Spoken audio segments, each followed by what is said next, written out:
गिबियावनो नोंथांखौ आंनि चेनेलाव बरायना लानानै जाबाय नोंथाङा बे सनाथि मायथाइ फालिनायाव खेराइ हान्जाखौ माबायदियै दैदेननायाव माबायदियै सामलायनो हाखो खुलुमबाय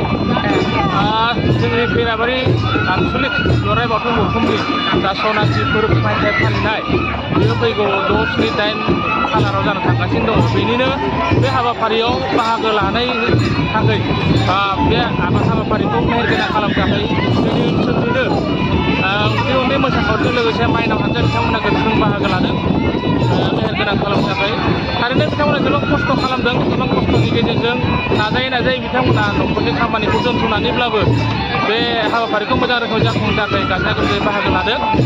नोंथाङा नुबाय जानांगौ बिथांमोना खस्थ' होदों खोब मोजाङै मोसागासिनो दङ खालि बियो आंनिल' फोरोंनाय नङा बिथांमोननि नाजानाय आरो बिथांमोननि सम होनायनि थाखाय बे हाबाया जाफुंदों आरो नोंथांनिसिम साबायखर थाबाय